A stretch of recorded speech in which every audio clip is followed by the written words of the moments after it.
The moment you do an accent and someone's got the tiniest bit of melanin in their skin, everyone loses their mind. What's that about? American cultural fascism. British cultural copism. I said this on stream, so I'm going to say it to your face. And I'm not triggered. I'm very calm, okay, just to be clear. I've unfortunately been to Britland a couple times, and man, my illusions were shattered.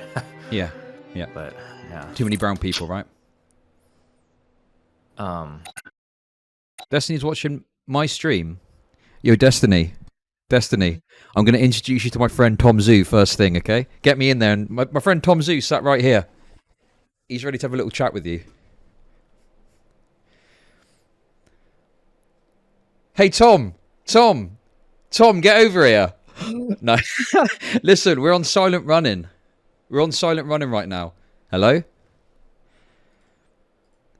Hey, how's it going, buddy? Yeah, I'm good. How are you? I'm doing great. How's the league grind going? We don't talk about that. Right Okay. now. Okay. So no memes. Okay, no memes about you know what. That's my safe word zone. Okay. Okay, no worries. So I got in a bit of trouble because of you recently. How do you get in trouble? I wasn't even attacking anybody. I'm normally really mean, especially towards British people. How would you get in trouble? Well, you did a little meme on stream about voices. It was sent to me because you referenced me being racist. And it's not like a bad racism. It's like a respectable kind of racism. You know what I mean? What? You know what I mean. They don't look at them like they're like us. Okay, they're not like us. Okay, I respect their racism. It's a different thing. Okay. I just want to point something out, which is a massive inconsistency for me. It's a bit like the C word discourse again, right? Which one? The cunt or the cracker one? Cracker discourse. Okay, go for it. Okay, so right. Every single fucking day on this platform, right, I hear fucking American dickheads being like, oh, hello there, how are you? Tea and crumpets, da-da-da-da-da. I don't give a shit, whatever, okay? It's a bit old, it's a bit dead, but whatever. The moment you do an accent and someone's got the tiniest bit of fucking melanin in their skin, everyone loses their fucking mind. What's that about? True, that's a good question. I think it's a little bit different with, can I say Oriental? Aiko said it earlier, so I'm going to borrow that word, like Asian accents. Because those people like genuinely talk like that. But I think the problem is that British people, I think you guys fake your accents.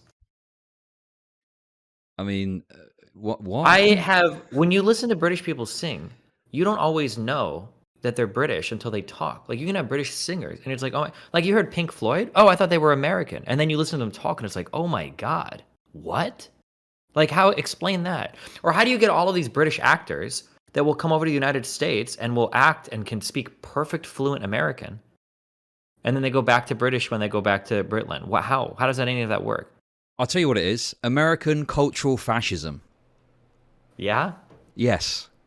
You know what I just call what you said? British cultural copism, okay? You're a bunch of liars. No, this is my genuine accent. Why would I fake this accent? Over here, this is just kind of like a default accent. You know, it's not anything special. Okay, well, I'm just saying. I had a friend who used to speak British, and he would change his British accents to the better British accent when he wanted to sound smarter. So you know. Okay, I mean the thing is, you need to bear in mind as well, though, is like obviously we all pretty sound the same to you, form of racism again, but over here it's very different. Someone from the north sounds very different to someone from the south, right? Mm-hmm. Like, do you hear those differences? Yeah, of course. Yeah. Okay, no worries. So that's fine as long as we understand that. Okay. Okay, so, what did you think of my... I'm talking about Total Biscuit, you dumb fucks. What did you say? Total Biscuit? Oh, can we talk about Total Biscuit? If you want to. He told me that he used to do like, because when he speaks on his stream, he would have like, there's like the posh, like, intellectual British accent. When Americans think of British people, they all think of that one. But in real life, it's a bit different. He sounds like more like a casual British person. But yeah. I think there's a sense of intelligence that comes with certain British, or in fact, British is the wrong way to put it. It's English accent. Yeah, true. That is true, actually. Yeah. Yeah, and it might even be more specifically what like the Cambridge English accent or something. But there's something that Americans hear. It's like the James Bond accent, or like when somebody speaks, they're automatically authoritative to an American. But that's just because Americans haven't met a lot of British people. I've unfortunately been to Britland a couple times, and man, my illusions were shattered. Yeah. But yeah. Too many brown people, right?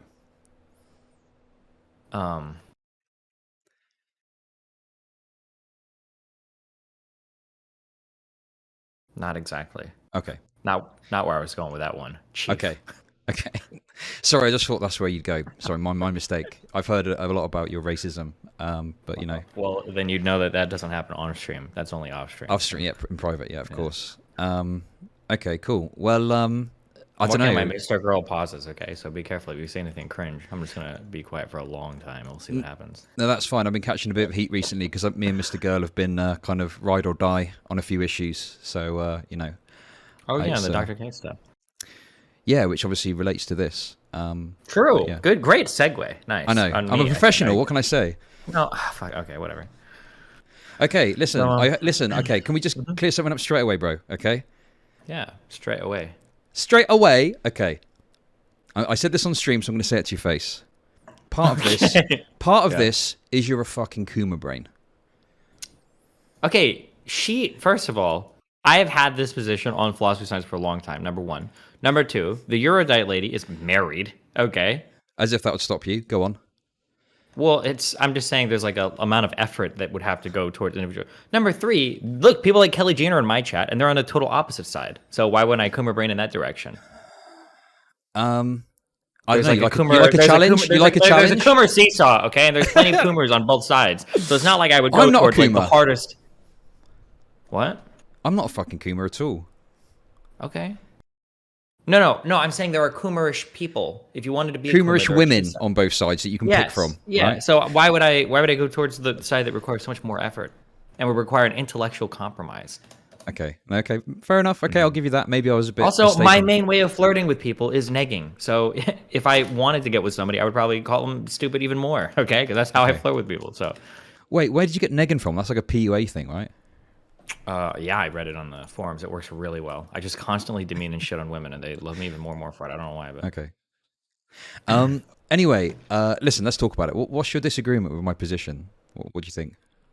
Okay, I don't actually know if you or Erudite disagreed at all. Okay. I don't know if we're going to disagree, but I think that it comes down to like semantic choices or vocabulary, or maybe just like general demeanors. I think. Okay. So, I think that try not to don't get triggered when I say this word. In the Western world, I can say that, right? I think in the Western world, we tend to organize certain disciplines in certain ways, and we look at things in certain ways. Now, I like that way. I think it's the best way, okay? I'm a big fan of rationality with a capital R, the scientific method, our forms of investigation. I think they're very good. I like, generally speaking, the peer review process. I like the scientific method. I like empirically validating claims. All of that stuff I think is super good and super cool and super awesome. I think, however, it is possible at times to get kind of like dug into the weeds and very much rooted in a certain way of thinking that sometimes you might be able to miss the, miss the trees for the forest or miss the forest for the trees. Miss the wood for the trees. Yeah, it's something like that. Yeah. There might be solutions to problems that just wouldn't cross your mind because in the particular discipline you're in, you would just never think to investigate in that way. There are a lot of claims made by other types of medicines that are, I think, largely bullshit. Ayurveda would probably fall under that, especially things like chiropractic, almost certainly things like acupuncture. These are things that I think are probably largely bullshit, but I think that if you do have one of these alternative disciplines that like seem to stumble into correct answers, even like semi-often, maybe it's worth trying to figure out like, well, what types of investigations are they doing differently? And what of that can we like extract and then subsume under our own processes? So like, let's say that, and I'm making this up because I don't know fuck all about dosha because fuck that. Let's say that they find that like, oh, well, in the doshas, it seems like that if you have this one or that one or that one, and we can define these rigorously, that like, oh, these people have like a 24% chance less of getting a cold in the winter. And then you try to figure out like, well, what do doshas map onto? And you find out like, oh, well, based on your birth month or something really weird that we've never looked into. Yeah. It seems like there actually is something. Maybe that's like worth paying attention to. I think that was, if I had to guess, I haven't talked with her about it yet because I'm not a Kuma brain. But if I were to talk to Erudite, I'm pretty sure I could get her to say like, yeah, most of these things are probably not true. And we probably shouldn't be substituting any of these for traditional medicine. But if they are stumbling into some correct answers, especially in areas where we're having a lot of trouble, like mental health, maybe it's worth paying attention to how they investigate things and giving them some credit when they do stumble onto correct answers. Okay. Well, the first thing I'd say is like you and Erudite put this kind of Western angle in it, and I'm not triggered. I'm very calm. Okay, just to be clear. That's the first thing an ultra triggered person says, but okay, let's Oh, go. you say that all the time. Come off it. Anyway. Yeah, when I'm triggered as fuck. Okay. No, I'm just okay. kidding, but yeah, go ahead. Okay. So I don't see it, and I appreciate there's like some aspects of recent scientific method kind of thought process that has come out of this, but the scientific method kind of date backs all the way to the Egyptians. Like the Egyptians had a foundation for how they treated people, which is like the very early stages of the scientific method. So I don't really see it on this dichotomous terms of East versus West. I see it as science is a tool that you can implement, and anyone can implement it, even though we've created it. And there's things from the Western culture, like homeopathy, which is complete fucking bullshit, and that comes from Germany, right? So I would be critical of that as well, and I would sort of call that pseudoscientific. So yeah, I don't necessarily see it as this kind of dichotomous thing where, you know, because I saw you on stream mention we kind of subsume it into our culture. I see it more so that take it out of the cultural practices can be beneficial, because it means people have more access to it. Because let's say you've got meditation and it's only accessible through Hinduism, you're not going to reach it unless probably you've got some association with Hinduism. But if you extract it from that and you say, right, this is mindfulness and it's a medical tool, you give that to so many more people because they can approach it from a medical framework, and much more people are going to come into contact with it that way. So I don't know. I think potentially. I guess one of the worries is I don't know how often people approach things in like a medically minded way, I guess. It might be the case that meditation works better when you think there's like some weird mystical bullshit behind it for some people. Like maybe because like, here's a statement I'll make. I was Catholic for a long time, okay? Maybe prayer and meditation are pretty similar. Like sitting down, thinking about a problem, reviewing your life, maybe that's actually pretty similar as a Catholic person or a Christian, you know, kneeling and saying a prayer. Maybe that gets them to reflect on their life or whatever. But maybe the Christian person has way better outcomes with their quote unquote meditation because they have the narrative, the mystical voodoo bullshit like behind it. Maybe that's something that's worth considering. Well, okay, so the thing is like, yeah, I mean, if that's the case, fine. If someone's a Catholic and they like get some benefit from prayer and then believing in God benefits them, I don't have a problem with that. I'm not like an edgelord Reddit atheist, despite some of the memes I've seen recently. I'm not going to go and screech in the face of like a religious person doing it. The crux of this is down to doctors pushing it as anything more than what it is. And I think that Dr. K has done that. And that's where a lot of these conversations have come from, is the fact that he's making very strong claims that aren't backed by science. People are buying into it. And then they're coping by going, oh, but he's just doing it for like, you know, to tell a story. I mean, I think that was your belief at first before you saw some of the clips. And it's clear he's not doing that. He's making like physiological claims related to Ayurveda. And I think that's what I'm against, more than just people generally being spiritual or something like that. Yeah, and I think this is kind of the saddest part, I think, about your guys' conversations, because there were like 2 times in your conversations where you both touched on Dr. K, and I think you were both in 100% agreement, unless I missed it. Because she was saying like, yeah, this is bullshit or whatever. But I think that her problem was that you took it a step farther, and you're like, yeah, everything having to do with Ayurveda is bullshit. If it works, it's medicine. If it doesn't, it's just Ayurvedic bullshit. And I think her problem was like, well, maybe we should write off that entire discipline like that, but rather like we can attack people pushing the individual things. Because like I would never agree with people pushing like those disciplines. I would never want. I've gotten into fights before about like chiropractic, for instance. I would never ever push anybody towards that, or like Ayurvedic shit or whatever. But like that doesn't necessarily mean that I would throw out the entire culture, because obviously it works for some people, and maybe there's something. Yeah, that's all I'm saying. Sure, but would you feel comfortable calling Ayurveda pseudoscience though? Calling something pseudoscience. I think that's a really hard term.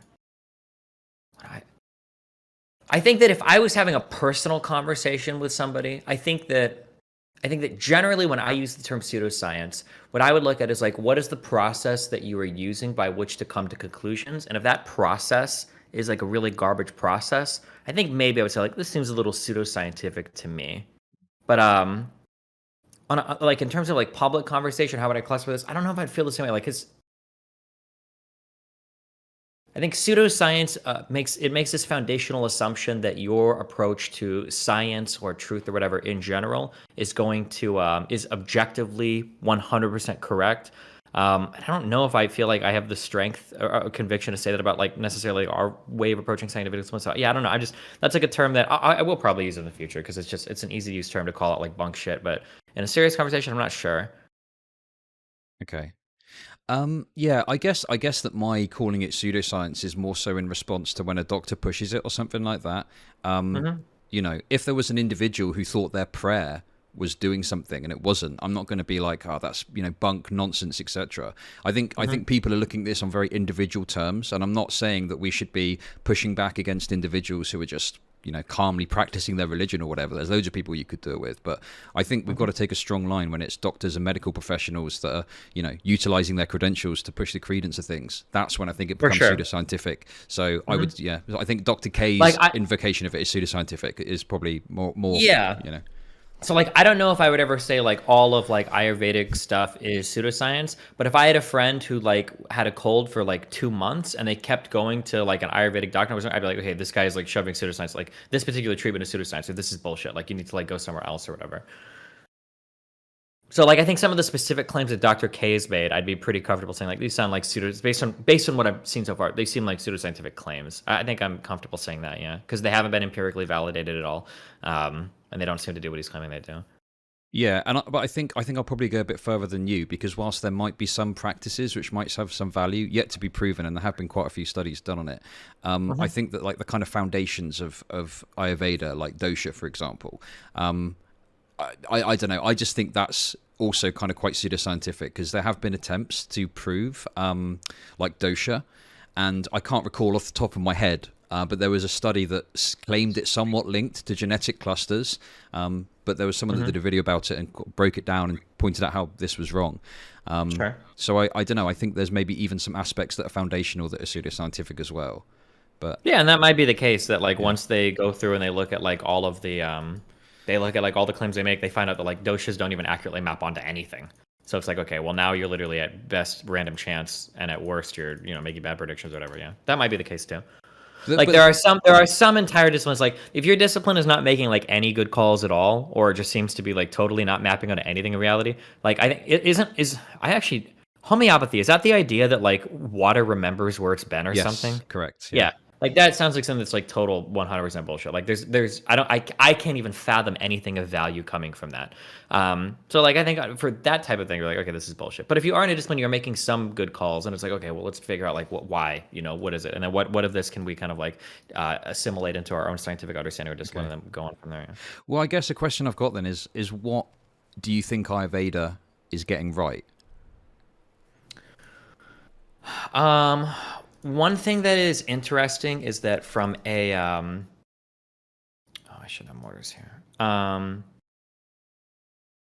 Sorry, I just put 6 and 7. What I think Ayurveda is going to write. One thing that Erudite brought up that I thought was interesting is it seems like we have a really hard time dealing with mental health in, I'll say again broadly, like the Western world. Okay. Yeah, that's like it's a thing where we seem to have been kind of stuck at for the past maybe like 50 or 60 years. Um, and I don't know, we have like this, I think she explained it, I don't know if she used this term, neuropharmacological model, where essentially the idea is that mental illness can be treatable if we address like underlying like biochemistry in the brain or something. If we fix the neurotransmitters, maybe we can follow. That might be like a dogmatically, that just might be an incorrect approach. Like maybe there's a whole other way that should be. Maybe all therapy should be based around like getting you higher numbers of friends, and that's like just a better way to approach it, which would seem stupid and silly, but maybe it is because it seems like we've kind of like hit a wall to some extent with a lot of our medical treatments. So maybe Ayurvedic stuff in terms of mental health is actually a better approach, even if it is pseudoscientific. Maybe that would like more commonly turn out good results. Don't know because I haven't looked at like the data for Ayurvedic mental health shit, but yeah. Sure. I guess that my issue with that is, do you not worry that that approach leads to a position where anyone could propose anything, and until it's tested, we can't dismiss it, even as ridiculous as it might sound? I don't think it's anybody proposing anything. I think it's Right. anybody proposing anything that works. Because when things start to work, that's where you run into issues where it's like, okay, well, wait, what the fuck? Now we need to figure out like why is this happening? So like I know that your example was like eating bed sheets, and that was kind of like the funny like, oh well, I'm gonna eat bed sheets now to cure cancer. But if it was the case that people started eating bed sheets, and for some reason there was like a 7%, all mortality reduction, I was like, wait, well, what the fuck? Well, okay, that's kind of weird, but like that would be worth investigating. Sure, but there's a difference between worth investigating. I mean, I think that the issue is like there might be things that are worth investigating, but I still think until it's proven, it's acceptable to refer to it as pseudoscience because I don't think that's going to prevent people investigating it. I don't think me on a 500 view Andy stream saying Ayurveda's bullshit is going to stop anyone from going, oh, well, let's have a look at this and see if it's any good. I don't know. That's a hard one. I mean, like on your individual stream, I mean, like I don't like that argument because technically we can justify any. Like I should be able to scream the N word all day because like what is 2,000 or 3,000 people hearing the N word? Does it really? Why not? Does it really matter? I think that the issue is that I think that how people perceive things can actually influence because like, the people that do research at the end of the day are humans, right? And we make human choices about what to research. A really interesting way this popped up in science was when people were running big trials on drugs for COVID-19, it was really hard to fill out trials that weren't testing hydroxychloroquine because that was the medicine that Donald Trump said was based, and nobody wanted to be in the shit or loser trials. They wanted to be in the hydroxychloroquine trials because they knew that was a drug that worked. So I don't know if enough people hear something is like pseudoscientific bullshit long enough, like maybe people are like, okay, you're not going to be able to get funding for it. Nobody's going to want to do the research on it. Nobody's going to want to participate in those trials. Like it's just going to seem like a waste of time, you know? Yeah, sure. I guess it gets to the point though, like how much research do you do before you say, right, well, we've had a look at this quite rigorously and none of it really seems to work and we can call it pseudoscience? I mean, like if there's no like starting point, like if you don't even have like a couple case studies or if you do like a smaller, 10 to 20 person trial or whatever, like if you can't get anything off the ground, then at some point you're like, okay, this is probably bunk. This is probably bullshit. And then you move on from it. Okay. Which might be the case, by the way, with a lot of Ayurvedic stuff. I haven't looked into, I don't know how much research exists around this stuff. Yeah, sure. I mean, I think some people have criticized me for like not doing enough with my video and stuff, which is fair enough. I mean, you could literally plunge days into this, but I've got my probably, yeah. I don't have time to research Ayurveda for weeks, so if people want to look into it, by all means they can. But yeah, there have been quite a few studies done, and a lot of them are basically just there's maybe some merit here, but more research is needed. So I think it gets to the point where it's like, well, how much more time do you invest when, like, for example, there was one with diabetes, and it was to do with ashwagandha.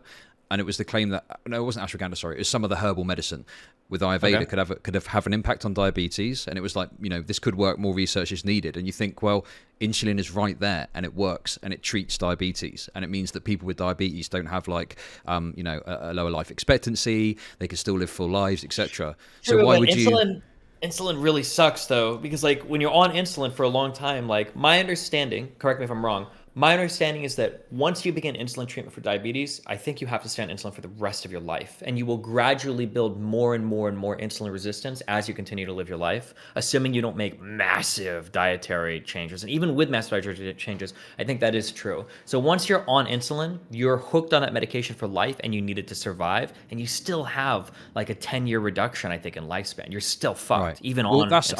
I think that's type 1 diabetes. But type 1 diabetes... Nope, that's type 2. No, type 1 diabetes. Sorry, go on. Type 1 diabetes isn't characterized by insulin resistance. Type 1 diabetes is an autoimmune disease where beta cells in your body and your pancreas, I think, are attacking. You can't produce insulin. Type 2 diabetes is so you have to take insulin for your life, right? Yes. With type 1. Okay. What I'm saying with type 2 is that I don't believe that you necessarily have to stay on insulin for the rest of your life. I think there's some cases where people change their diet to the level where they even come off insulin, and it's even reversible in some cases. The more mild end, I would say. I think that's only with a radical dietary change, like a full-on keto diet. Like once you start insulin, you're on it for your life, and unless you do a radical change in your lifestyle. Like it's not like I'm not going to eat pizza on Fridays. It's like I'm going to cut out like a fuck ton of sugars and carbs and shit from my life. And I don't know if most Americans are capable of doing that. Okay. Not to say that it's impossible, but yeah. Sorry. This sounds like the American centrism coming in. I'm not going to lie. I'm pretty sure British people are almost as fat as German people, which are almost as fat as American people. So careful. No, I'm not. Listen, I'm not talking about comparing fatties. Okay, I'm talking about. Well, I suppose there is a degree of like truth in it, in that like I think the American healthcare system is fucked up. And there's oftentimes I'm talking on stream and I say something about the NHS and people are like, oh, but diabetes is so expensive, and I'm like, it's only expensive because the American healthcare system sucks. So this is a similar thing with this idea that Americans are too stupid to go on diets. I think that like a cultural change is probably needed, but I don't think Americans are any more stupid than any other country in Sure. I just want to, real quick, because a lot of people in my chat are mad because they don't know anything about any of this, which is fine. I do a lot of reading on random shit. So I'm just reading right now. A large study by Kaiser Permanente found that a diabetes remission rate with standard of care is 0.23%. That's with standard of care. Now, another thing that I've found is that apparently 40% of people with type 2 diabetes can reverse their condition with drastic changes in diet, exercise, and body weight. Now, another thing that I've heard is that, and I don't know if this is true, but of all the people that reach obesity BMI, I think that it's like 0.1% will ever go from obese back to a normal BMI. So while people in chat are saying like, oh, it's possible, it's possible. Yeah, it's possible, but unbelievably unlikely and incredibly difficult. Okay, sorry, go ahead.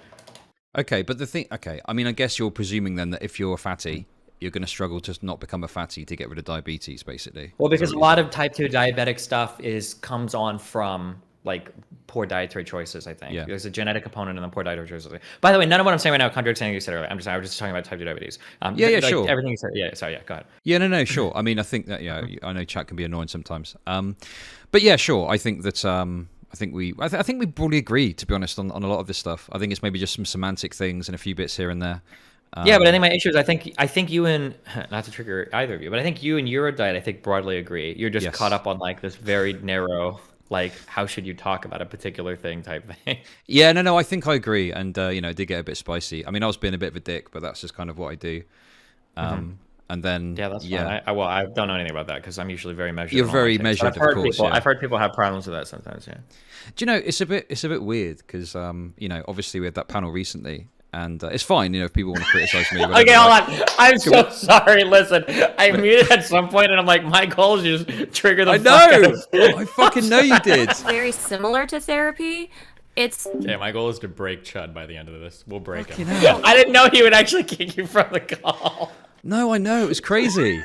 It was crazy. Listen, I was pretty, I was honestly pretty chill at the start. And obviously, listen, it was all banter for me, between you and me. But like, and Doobie, I think, was trying to wind me up too. But then when I got a bit agitated, it was like, I was getting fucking like hardcore criticized. It's fine. Me and Fanatiq have somewhat sorted it. But, I don't think I'll be going on that panel again anytime soon. Yeah, that's not good. But, anyway, wait. Sorry, what were you saying? I cut you off. I was just going to say, I don't know. It's like, I feel like people, I think getting agitated is fine. I appreciate I can be a bit hot-headed sometimes, and that's just how I am. But yeah, I think this is something that I've been quite passionate about, and it's been frustrating to see some of the discourse around it, and so many people defending Dr. K when I think that there are things he can definitely be criticised for, And yeah, I don't know what your thoughts are on that. Yeah, I mean, it seems to be the case, yeah. But I mean, obviously he's not beyond reproach, and there are definitely practices or behaviors he'd engage in that are worthy of condemnation. Has there been a lot of pushback from people who are like super ultra fiercely defending Dr. K? Because I feel like most of the stuff I see about him is pretty negative at this point. Well, you know how it is when you're streaming. There can be like 4 you or 5 always see, people. yeah. And you see the people that are idiots rather than everyone going, oh, I agree with you. So you just end up going off on the idiots. But yeah, I think broadly people have been quite open to it. And I think that the people that are kind of got their minds closed, some of them are just like hardcore Dr. K simps. Others are maybe more supportive of alternative medicine. But there are some good faith people in there who have maybe just got a different perspective. So it can be difficult to figure out who is who because when you're angry, you just see red, don't you? Sure. I've heard that can happen with people, yeah. Okay. Well, I don't know. I feel like we've just had a kind of relatively friendly conversation. This isn't going to be very good content. What are we going to argue about? I don't know. Do you have any strong opinions on Ukraine or Russia? Yeah, Putin is a based gigachad. I think that, honestly, the only option is for America to nuke Ukraine to show Sigma dominance. Okay. Based. I don't know, man. I don't know. Like, I've been accused of being a Destiny Orbiter recently. I don't really know. Oh, how's that going? We've talked now, so now you're going to get that like 15 times even more. Well, the thing is like, I've got friendships with people that you literally despise, and I've managed to sort of retain those. That Ico person. Every time I hear in your stream, I just fucking lose my brain. Oh my god, yeah. But sorry, go ahead. No. I mean, I'm friends with like Demon Mama, who I know you've got like a lot of issues with. You two don't really see eye to eye, to put it lightly. And yeah, I don't know. Insane. So yeah, of course, but yeah. But yeah, I don't know. I've never really seen it as like it gets a bit high school sometimes with some of this stuff, and I just kind of am over here doing my thing, making memes, stuff like that. Well, that's cool. Yeah. Well, good luck with everything. Thanks, mate. I love you a lot, buddy. Thanks for the conversation. Have fun. Pleasure. Stay safe. Be careful. Catch you later. Bye.